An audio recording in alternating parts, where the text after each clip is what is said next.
درخواست ہے کہ مدینے کے تعلق سے کوئی دلچسپ باتیں آپ ہمارے سامنے رکھیں تاکہ ہم لوگ محسوس ہوں.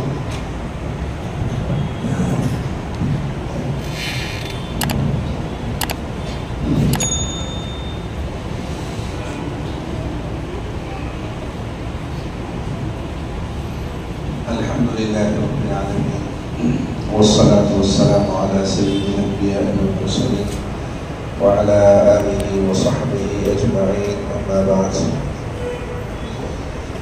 اعوذ باللہ من الشیطان الرجیم بسم اللہ الرحمن الرحیم. لقد من اللہ علی المؤمنین اذ بعث فیہم رسولا من انفسہم یتلو علیہم آیاتہ ویزکیہم ویعلمہم الکتاب والحکمہ. وقال النبي صلى الله عليه وسلم المرء مع من أحب. وقال عليه الصلاة والسلام من أحب سنتي فقد أحبني ومن أحبني كان معي في الجنة أو كما قال عليه الصلاة والسلام. من لم يشكر الناس لم يشكر الله. مفہوم حدیث پاک کا کہ جو لوگوں کا شکریہ ادا نہیں کرتا تو وہ اللہ کا بھی شکر ادا نہیں کرتا. سب سے پہلے تو میں شکر محلہ مسجد کی امام و خطیب حضرت مفتی ابوالکلام صاحب، حضرت مولانا عمر صاحب، حضرت مولانا عبدالسبحان صاحب، حضرت مولانا مفتی مدثر صاحب، حضرت مولانا بشیر صاحب، قاری جاوید اختر صاحب، ان کا تہہ دل سے شکریہ ادا کرتا ہوں کہ انہوں نے اس مبارک سفر کی نسبت سے ہم جیسے گنہگاروں کو آپ بچوں کے سامنے کچھ کہنے کا اور کچھ سننے کا موقع عنایت فرمایا. یقیناً یہ سعادت بزور بازو نیست. یہ ایسی سعادت اور ایسی خوش قسمتی ہے کہ جو کسی طاقت کے بلبوتے پر حاصل نہیں کی جا سکتی. یہ محض اللہ کا فضل ہوتا ہے، اللہ کا کرم ہوتا ہے کہ اللہ تعالیٰ اپنے خاص بندوں کو اپنے نبی علیہ السلام کے گھر کی زیارت اور دیدار کا موقع عنایت فرماتے ہیں. ورنہ زندگیاں لگ جاتی ہیں اور نوجوانی لگ جاتی ہے اور ایک دل میں تمنا اور حسرت اور ارادے ہی ارادے رہتے ہیں اور دنیا سے آدمی رخصت ہو جاتا ہے لیکن وہاں جانے کا موقع نہیں ملتا. اللہ تعالیٰ نے بہت فضل فرمایا. یہ دوسری مرتبہ حاضری تھی اور اللہ کا بے انتہا کرم اور اس کا احسان رہا. سب سے بڑی میرے لیے کامیابی اور سفر کی قبولیت کی بات یہ تھی کہ میرے ساتھ میری کمزور اور ناتواں اور بہت ہی زیادہ بیمار والدہ تھی جن کی خدمت کا موقع ملتا رہا اور میں اپنے آپ کو ان خوش نصیب لوگوں میں شمار کرتا رہا. اللہ تعالیٰ نے بس اس پر اللہ سے ایک امید تھی کہ جھولی تو اللہ خالی ہے، دامن داغدار ہے. جوانی بچپنا سب خلوت اور جلوت کیسے گزری ہے آپ ہی جانتے ہیں، لیکن پورے سفر میں یہی اللہ سے دل ہی دل میں کہتا رہا کہ اللہ یہ چھوٹی سی خدمت ہے، اگر آپ اس کو قبول کر لیں گے تو شاید میری دنیا بھی بن جائے گی اور میری آخرت بھی سنور جائے گی. اور امید ہے کہ اللہ نے قبول کر ہی لیا ہوگا. مدینہ المنورہ واقعتاً ایک ایسا شہر ہے جس کے بارے میں بہت ہی پرسوز باتیں ہمارے اکابرین نے، بزرگان دین نے کہی ہے. چمکتا رہے تیرے روزے کا منظر، چمکتا رہے تیرے روزے کا منظر، چمکتی رہے تیرے روزے کی جالی. ہمیں بھی عطا ہو وہ ذوق ابو ذر، ہمیں بھی عطا ہو وہ روح بلالی. اور اس صحابیہ کا قول بھی ہمیشہ ذہن میں رہا، کل مصیبت بعدک جلل، کہ اللہ کے نبی علیہ السلام کو دیکھنے کے بعد تو ساری مصیبتیں ہیج ہیں، ساری مصیبتیں آسان ہیں. 4 بیٹوں کی شہادت غزوہ احد میں ہوئی. یکے بعد دیگرے خبر دی گئی آپ کے بیٹے کا انتقال ہو گیا، کوئی پرواہ نہیں کی. آپ کے خاوند کا انتقال ہو گیا، کوئی پرواہ نہیں کی۔ اطلاع دی گئی کہ آپ کے شوہر کا انتقال ہو گیا، کوئی پرواہ نہیں کی۔ اطلاع دی گئی کہ آپ کے بھائی کا انتقال ہو گیا، کوئی پرواہ نہیں کی۔ چونکہ خبر گشت کر لی جو ہے گشت کر رہی تھی اور یہ خبر پھیلا دی گئی تھی کہ نعوذ باللہ غزوہ احد کے موقع پر اللہ کے نبی علیہ السلام دنیا سے رخصت ہو گئے، آپ کو شہید کر دیا گیا۔ اتنی بے چینی اور ایک وہ جذبہ اور ایسی محبت کہ سیدھی جو ہے گھر سے نکلی ہے اور اللہ کے نبی علیہ السلام کی تلاش میں احد کے مارے پھر رہی ہیں، اور لوگ جو ہے شہادت کی خبریں دے رہے ہیں تسلسل کے ساتھ۔ لیکن اللہ کے نبی علیہ السلام کی زیارت اور دیدار کے بعد کہا کل مصیبت بعدک جلل، اے پیغمبر علیہ السلام آپ کو دیکھنے کے بعد تو ساری مصیبتیں ہلکی اور آسان ہیں۔ بہت ہی مبارک سفر رہا مدینہ المنورہ کا۔ چونکہ والدہ ساتھ میں تھی اس لیے کوشش ہم نے اس سفر میں یہ کی کہ ہم اپنی پرسنل گاڑی کر کے جائیں تاکہ کسی بھی قسم کی تکلیف نہ ہو۔ اگرچہ رقم کو زیادہ خرچ ہوئی لیکن چونکہ والدہ ساتھ میں تھی اس لیے بہت اطمینان کی کیفیت تھی۔ اور حدیث میں آتا ہے کہ ہر وہ روپیہ اور ہر وہ مال جو اپنے گھر والوں پر خرچ کیا جائے وہ بھی صدقے کا ثواب رکھتا ہے۔ یہ حدیث بھی ذہن میں تھی اس لیے جو ہے، اور یہ بھی حدیث تھی کہ اگر آدمی سخی جو ہے نا وہ جنت کا، سخاوت جنت میں ایک درخت کا نام ہے، جب آدمی سخاوت کرتا ہے تو وہ اس درخت کی ٹہنی کو جنت میں پکڑ کر پہنچ جاتا ہے آسانی کے ساتھ۔ تو یہ سب روایتیں ذہن میں تھی اس لیے آسان تھا۔ الحمدللہ مدینہ المنورہ میں جو ہے تقریباً 6 دن ہمارا قیام رہا اور 13 دن قیام ہمارا مکہ المکرمہ میں رہا۔ شروع میں 1 دن تک تو اس بات کی ہمت ہی نہیں ہو رہی تھی کہ اللہ کے نبی علیہ السلام کے روضے پر پہنچ کر صلاۃ و سلام پیش کریں۔ بزرگوں کے اقوال اور احوال، ہم جب مکہ سے مدینہ المنورہ کے لیے نکلے تھے، پرسنل ہم نے گاڑی کر رکھی تھی، ہمارے عاصم بھائی پڑوس ملک کے تھے، بہت شاندار گاڑی تھی، بہت بڑی گاڑی ہم نے کی تھی تاکہ والدہ اطمینان سے سو کر آرام سے جائیں۔ ہم نے تکیے وغیرہ ساتھ میں لے لیے تھے ہوٹل سے، اور ہم نے حضرت پیر صاحب کا بیان بھی لگا دیا تھا۔ ایسے واقعات انہوں نے اور ایسے بزرگوں کی عقیدت اور محبت کے سنائے ہیں کہ واقعتاً ہم تو ان کا 1000واں حصہ بھی نہیں ہے کہ ہم کیا ادب کریں۔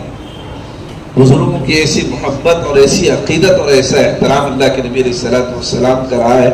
ایک بزرگ کے بارے میں فرمانے لگے کہ وہ بہت دور سے ہی صلاۃ و سلام، حالانکہ سادات خاندان کے تھے، سید خاندان کے تھے، یعنی حضور علیہ السلام کی نسل سے اور آپ کے خاندان سے تھے، لیکن کبھی ہمت نہیں ہوئی کہ روضے پر جا کر جو ہے سلام پیش کریں۔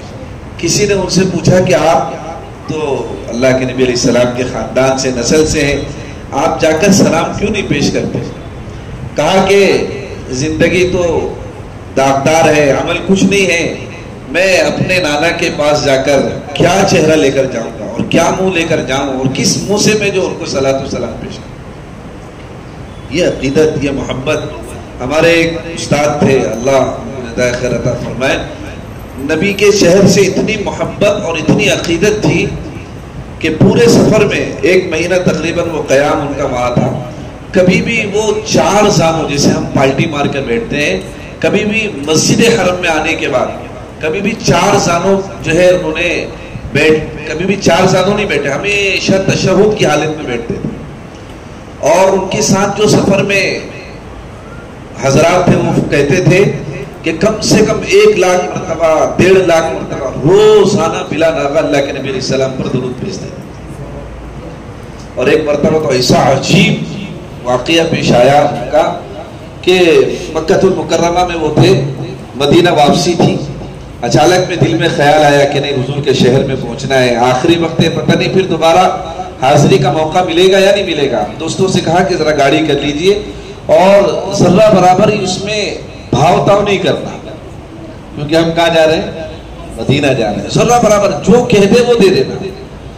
گاڑی کی ہے تقریباً عصر کے ٹائم، عصر سے کچھ 4:15 بجے گاڑی کی تھی، اور 4 گھنٹے کے اندر مدینہ المنورہ پہنچے۔ عشاء کے وقت میں، عشاء کے بعد مدینہ پہنچے، نماز پڑھی اور اپنے ساتھیوں سے کہا کہ ہمیں 5 لاکھ مرتبہ نبی پاک علیہ السلام پر درود پڑھنا ہے. 5 لاکھ مرتبہ درود پڑھا گیا اور پھر درود پڑھنے کے فوراً بعد وہیں سے واپسی مکہ المکرمہ کے لیے ہوگی، کیونکہ آئندہ صبح میں ہندوستان واپس آنا تھا. صرف کس لیے گئے؟ درود شریف پڑھنے کے لیے. کیا محبت ہے. نہیں میں تو سنا بھی نہیں سکتا ہوں اپنے کچھ حالات، میں تو آپ کے سامنے صرف بزرگوں کے حالات ہی سنا سکتا ہوں، کیونکہ وہی ہمارے لیے آئیڈیل ہے، وہی ہمارے لیے نمونہ ہے. اس لیے فرمایا المرء مع من احب، جو جس کے ساتھ محبت کرے گا کل قیامت میں اللہ تعالیٰ حشر بھی انہی کے ساتھ کرے گا. سچی بتانا بچوں، آج ہمیں دنیا میں کن کن چیزوں سے محبت ہے؟ کسی کو کھیل سے محبت، کسی کو جو ہے دنیا سے محبت، چیزوں سے محبت، کسی کو جو ہے ناول سے محبت، کسی کو فیس بک سے محبت، اور کسی کو جو ہے فٹ بال سے محبت، کسی کو ہیرو اور ہیروئن سے محبت، کسی کو کھلاڑیوں سے محبت. لیکن اصل محبت کرنے کی اگر کوئی چیز ہے تو وہ کون ہے؟ آپ علیہ الصلوۃ والسلام کی ذات مبارک. اس لیے مدینہ منورہ پہنچنے کے بعد ایک دن تو تقریباً ہمیں ہمت نہیں ہوئی، لیکن والدہ ساتھ میں تھی، اصرار رہا کہ چلنا ہے، اور والدہ محترمہ کو لے کر جو ہے الحمدللہ ریاض الجنہ، بلکہ ہماری تو یہ ترتیب تھی، ہم نے سب کو ترتیب بتائی، لیکن خیر یہ قسمت اور مقدر کی بات ہے. ہم جو بھی جاتے ہیں ان کو یہ کہتے ہیں کہ ریاض الجنہ میں جانے کے لیے سب سے آسان اور طریقہ اور بہت لمبے ٹائم کے لیے یہ ہے کہ آپ جمعہ کے دن، اس کا آدھا گھنٹے کا سلاٹ ہوتا ہے، سب سے آخری سلاٹ ہوتا ہے 11 سے 11:30، اس کے بعد جمعہ کی نماز ہوتی ہے، اور اس کے بعد وہ 11:30 کے بعد بند کر دیتے ہیں. تو 11 سے لے کر 11:30 کا سلاٹ آپ بک کر لیجیے.